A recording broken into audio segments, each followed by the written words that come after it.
Pedro Henrique Coll, hoje atuando aqui representando a Gofurri Brasil, uma empresa que atua na área de tecnologias da cadeia de hidrogênio. Vou passar uma zapeada rápida aqui sobre a Gofurri, enquanto a apresentação não chega. Vou falar que a gente está atuando no mercado brasileiro desde 2014 com eletrólise. Acompanhamos bem aí o shift de um mercado de máquinas para um mercado de cadeia utilitária. E é um prazer compartilhar com vocês aqui um pouco dos nossos insights. E estamos com o nosso stand ali no fundo, colocar à disposição para a gente conversar sobre os seus projetos e sobre possibilidades de desenvolvimento em conjunto. A minha apresentação não está aqui. Ela vai entrar? Ah, tá bom, tranquilo.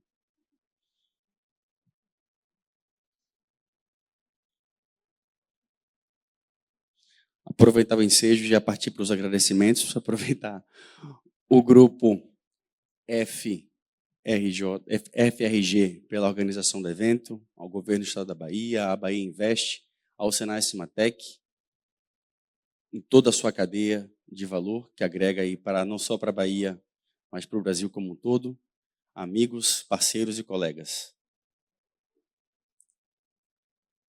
Bom, eu acho que eu vou começar sem apresentação mesmo, tá bom? Vamos lá. Na nossa experiência, o tema do nosso painel é desafios e oportunidades dentro da cadeia de hidrogênio. E o meu objetivo hoje aqui é passar para vocês um pouco da nossa experiência atuando em 10 anos de mercado de eletrólise no Brasil e entender onde é que estão as nossas oportunidades de valor e onde é que estão os nossos desafios, né? Porque apesar da gente ter diversos predicativos que nos colocam numa posição de liderança em alguns aspectos para esse conceito do que a gente chama de indústria de baixo carbono, nós temos outros gargalos que talvez exijam muito da nossa atenção para que a gente saia de um campo de ideias, para que a gente, de fato, entre no campo de ações e desenvolvimento de projetos de baixo carbono, não só na Bahia, mas no Brasil como um todo. Bom, opa, chegou. Valeu. Então, eu já fiz uma breve apresentação aí do que nós vamos falar hoje. Então, eu vou pular para falar rapidamente sobre a Gofurri Brasil. É uma empresa sino-brasileira fabricante de equipamentos de geração, armazenagem e transporte de hidrogênio. Fundada em 2016, porém com uma cadeia, uma experiência na cadeia de gás natural liquefeito no mercado asiático. Possui 4 divisões de negócios, 2 delas ocupando liderança de mercado. Além disso, trabalha muito forte no desenvolvimento de tecnologias, com 400 patentes depositadas e mais um tanto em avanço. Para o Brasil, nós iniciamos o trabalho com a Gofurri Brasil, montando a empresa sino-brasileira em 2024. Ela foi aberta em abril de 2024 e já estamos bem posicionados e trabalhando bem próximos dos projetos de escala utilitária que estão acontecendo principalmente no Nordeste, no Rio Grande do Sul e agora, mais recentemente, com os projetos dos hubs de hidrogênio, com as plantas de pequena escala para ganhar aí o mercado. Bom, então na área de geração de hidrogênio, a Gofurri atua com a tecnologia alcalina IPEM, hoje com capacidade produtiva de 3,5 gigawatts em Xangai. Depois convido vocês para ver um pouco do nosso vídeo, da nossa linha produtiva. Além da geração, a Gofurri hoje já tem em operação a primeira planta de hidrogênio líquido para aplicações urbanas, fora para as aplicações aeroespaciais, mais especificamente na área de transporte, e onde a Gofurri começou a sua trajetória desenvolvendo primeiro a tecnologia menos madura naquele momento, e aproveitando aqui o ensejo, a necessidade do desenvolvimento da mobilidade de hidrogênio no mercado, mais especificamente chinês. Ele começou como uma necessidade de um problema que foi oriundo de muito material particulado na atmosfera das grandes metrópoles. Acho que a maioria de vocês se lembra aqui que as Olimpíadas de Pequim foram interrompidas por conta de material particulado nos centros urbanos. Hoje, a Gofurri possui liderança no mercado dos sistemas de armazenagem e entrega de hidrogênio veicular, tanto para fuel cell quanto para os motores a combustão a hidrogênio. Além dos veículos, a Gofurri também desenvolve os sistemas de abastecimento, reabastecimento veicular com base em hidrogênio com toda a sua cadeia, já pegando o hidrogênio que vem a montante, ou melhor, que vem a jusante de uma geração, houve eletrólise ou ainda de uma operação petroquímica, que na verdade é o que a gente tem mais hoje em operação. Hoje a gente tem ao redor de 180 postos de abastecimento veicular hidrogênio em operação, onde a grande maioria deles, eu diria que 90% hoje é alimentado com hidrogênio de origem petroquímica. Na semana passada, a Gofurri foi estreante no mercado de ações na Bolsa de Hong Kong. Então, todos os dados financeiros hoje eles estão transparentes no nosso site internacional. Vocês podem ter acesso ao site do Brasil, é www.gofurri.com.br. Lá te dá acesso ao site internacional, que poderão ter acesso a todas as nossas informações financeiras, de balanço, governança, que dá muita transparência para o mercado que considera a eletrólise como uma das técnicas eixo central dos seus projetos. Bom, e falar um pouco, então, das oportunidades e desafios da cadeia de suprimentos. Tirar o gap da cadeia de valor para aproveitar as oportunidades da indústria de baixo carbono. Bom, então, o que eu falei mais cedo, um pouco da visão do mercado de eletrólise.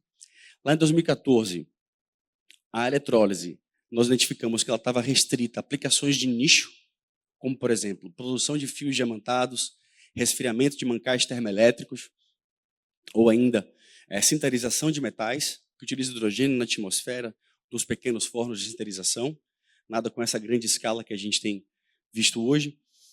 Os sistemas de geração de eletrólise possuem um conceito de máquinas, ou seja, com todas as suas etapas, desde a entrada da água ultrapura até a saída do hidrogênio 5,9, dentro de um invólucro com uma característica de um equipamento, mais para uma geladeira do que para uma planta industrial. E a tecnologia mais difundida naquele momento para essas pequenas aplicações é a PEM, que possui o eletrólito sólido, ou seja, permite a gente trabalhar com mais facilidade em pequenas escalas. Quando a gente trabalha com a tecnologia alcalina, que a gente está falando do eletrólito líquido, para a gente fazer um downsize é mais complicado para trabalhar dentro de um conceito de máquina. Bom, em 2020, a gente tinha um pipeline de 5 milhões de dólares para a gente poder fechar 50 mil dólares no ano. Em 6 meses, a gente passou de um pipeline para beirando 1 bilhão, 2 bilhões de reais. Saímos de pequenas máquinas para plantas industriais. E nesse momento a gente, precisava entender o que estava acontecendo. Spin-offamos a nossa divisão de negócio de hidrogênio, que acabou culminando na Gofurri Brasil. E o que a gente tem como realidade hoje são, ao invés de máquinas, nós temos trabalhado na especificação da nossa tecnologia para empreendimentos industriais, ou seja, plantas novas de escala utilitária para a produção de químicos e derivados de baixo carbono. O que nós identificamos é a fusão do setor primário com o setor secundário. Eu não estou falando aqui só do setor que está habituado a fabricar elétrons, o setor de energia, com o setor secundário que está habituado a sintetizar moléculas, mas também ampliando o setor primário para o agronegócio, para os bioprocessos, para a biologia como o quarto pilar da engenharia química, como nós discutimos isso desde os bancos de faculdade. Eu tenho certeza que tem gente que discute isso há muito mais tempo. E a tecnologia que vem sendo mais trabalhada dentro do nosso portfólio de tecnologias, que a gente abrange tanto a PEM quanto a alcalina, para esses projetos de escala utilitária, é a tecnologia alcalina pressurizada. Bom, indo rapidamente aqui na visão do mercado de baixo carbono, que é basicamente a gente processar matéria-prima de origem renovável, não só a primária, não só a energia primária, mas como a matéria-prima renovável também, misturando os conceitos de Power to X com o conceito de biorefino, que já foi bem trabalhado aqui hoje mais cedo, especialmente pelo professor Delano e por um colega que antecedeu agora aqui a fala no painel. Trazer um pouco da nossa visão, da nossa vantagem competitiva. A nossa matriz elétrica renovável, o setor continua em expansão. O Brasil hoje, diante a outros territórios, possui uma estabilidade política que acaba abrindo um grande potencial para o mercado consumidor externo, e temos algumas regiões do Brasil que têm os seus modelos de negócio lastreados na exportação de químicos verdes.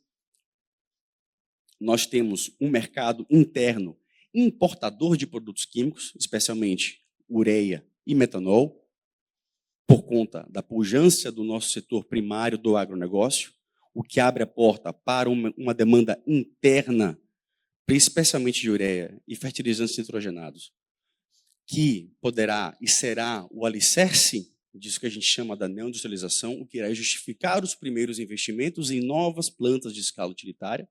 Tá? E esse movimento a gente começa a enxergar não só por nós estarmos aqui presentes como players de eletrólise, com uma tecnologia de origem asiática, mas outras empresas que estão começando a vir para o Brasil, licenciadores tradicionais de rotas de síntese, que há 15 anos atrás não estavam no Brasil e hoje já estão aqui. Outra vantagem é que o Brasil ele é um produtor de matéria-prima orgânica renovável e tem um histórico grande de biocombustível. O Brasil deve ter ao redor hoje de 420 destilarias de açúcar e álcool, que são gênesis de biorefinarias. E, além disso, um setor de papel e celulose pujante, que cresce há 15 anos, há 20 anos. Ou seja, outro foco de possíveis biorefinarias. São indústrias já bem consolidadas que nos entregam o quê? Matéria-prima de origem renovável, carbono biogênico. A gente precisa de carbono para criar cadeia. O hidrogênio sozinho, ele não vai conseguir fazer tudo que nós precisamos dentro da nossa cadeia de consumo. Nós precisamos de carbono para começarmos a criar cadeia. E aqui foi bem dito pelo professor Delano também, que um bom engenheiro de processo com gás de síntese faz o que ele bem entende, né? Então, a partir daí, a gente consegue evoluir. Então, essas vantagens abrem os leques de oportunidades no Brasil com os projetos de amônia focados em exportação, que estão acontecendo principalmente na região mais norte do Nordeste. A amônia para exportação é o intermediário de síntese da ureia, que já abre portas para a gente começar a pensar em atacar o mercado consumidor interno. Nós temos uma produção de combustíveis de baixo carbono, já pujante, mais indo ali para o sul do Brasil, pegando a parte de São Paulo, apesar de a gente ter também muito forte na região do Nordeste, em Alagoas, Pernambuco. E outros mercados potenciais que já têm muitas aplicações em desenvolvimento, mineração e siderurgia, aeroespacial, bioquímicos, biosintéticos e pine chemicals. E aqui nesse gráfico eu chamo a atenção para esses quatro círculos com esse X marcado, que outra oportunidade que nós entendemos como crucial para a gente conseguir avançar dentro de uma cadeia de valor interna de baixo carbono são a nossa indústria de base de síntese de moléculas, e trazendo destaque aqui para os derivados petroquímicos. Então, aqui no Nordeste, que eu joguei um pouquinho para cima aqui de Salvador, mas também um pouco abaixo ali de Pernambuco, para a gente conseguir pegar o eixo Camaçari, Suape, perpassando por Alagoas, com a sua pujança na fabricação de cloro-soda e também de açúcar e álcool, o estado de Sergipe com potencial de gás, a Bahia com a petroquímica, ao mesmo tempo que o Pernambuco também, com 2 grandes portos entre Suape e Bahia. No sul, a gente tem, em São Paulo, as centrais petroquímicas tradicionais da RPBC, de Paulínia. No sul do Brasil, no Rio Grande do Sul, o polo petroquímico de Triunfo. No Rio de Janeiro, uma cadeia forte do óleo e gás, que são assets da nossa cadeia de valor que a gente precisa utilizar dentro dessa cadeia de transição energética. Fundir esses setores para que a gente possa realmente atender aquilo que está sendo apontado como potencial. Tá?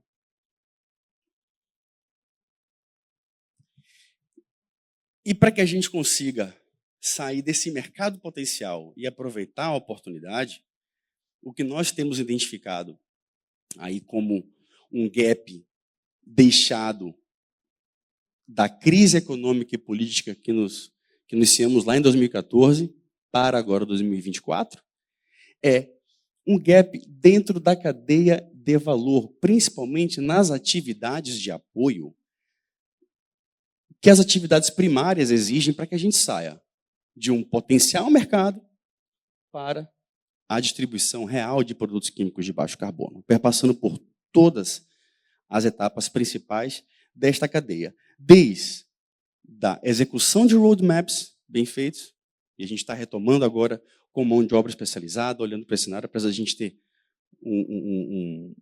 profissionais muito bem capacitados dentro do Brasil, perpassando, depois disso, para as tecnologias disponíveis, com seus diferentes níveis de maturidade, a aplicação da modelagem econômico-financeira, depois feed, engenharia de detalhamento, construção, produção, distribuição. A nossa cadeia de atividade de apoio, ela sofreu um baque na última década. E é aí que nós precisamos atuar para que a gente possa aproveitar essas oportunidades. Na área de infraestrutura, gestão de recursos humanos, atualização e desenvolvimento tecnológico e a cadeia de suprimentos como um todo. Para que nós possamos fazer a transição energética perpassando também, não só pelo aspecto técnico, mas entendendo as novas relações que precisam ser criadas e desenvolvendo novos modelos de negócio. A fusão entre os setores, ela vai nos exigir que o modelo de negócio seja pensado de forma diferente. O risco de novas tecnologias vai exigir que a estruturação financeira ela seja diluída para que a gente possa ter o risco diluído em diversos fatores e que fique bom para todo mundo. Não a gente pensar que a gente vai chegar hoje aqui, nesse momento do século XXI, e a gente vai aplicar modelos de contratação, como a gente tradicionalmente fazia no óleo e gás, o Full EPC no Brasil. Primeiro, a gente não desenvolve tecnologia. A tecnologia no Brasil ela sai muito mais cara. Os empreendimentos industriais no Brasil saem muito mais caro, que depois inviabilizam os nossos assets. A forma de contratação que a gente importa de outros territórios que não possuem as mesmas características que nós aqui no Brasil, não só no gap tecnológico, na sua estruturação fiscal tributária, na dimensão do país, na relação entre os estados, acabaram tornando os empreendimentos industriais brasileiros inviáveis. Por isso que a gente tem hoje aqui uma Copenor com uma capacidade de processamento de metanol de 90 kTA com a ponta parada, perdendo para quem? Para Trinidad e Tobago, para Nigéria, e por aí vai. Então, eu acho que o desafio nosso também é criar modelos de negócio que se adequem à realidade brasileira. Não é a gente simplesmente pegar modelos que já foram utilizados em outros países e fazer um Ctrl-C, Ctrl-V. A gente precisa gastar energia discutindo como é que nós vamos criar esses novos empreendimentos industriais. Como é que a gente vai se relacionar? Como é que esses diferentes atores vão entrar dentro de um negócio? Como é que a gente vai fundir a cadeia primária com a secundária? Que tradicionalmente falam línguas distintas. O pessoal que sintetiza elétron fala um idioma diferente do pessoal que sintetiza molécula. E agora a gente está precisando sentar todo mundo na mesma mesa e discutir esses projetos para que eles saiam do papel. Bom, então, a mensagem que eu deixo no final para que a gente saia de um cenário de crise política e econômica, maior que nós já passamos na nossa história, para um Brasil que vai aproveitar a grande potência da indústria de baixo carbono, que nós precisamos tirar o gap da cadeia de valor que nós deixamos aí nessa última década. Muito obrigado.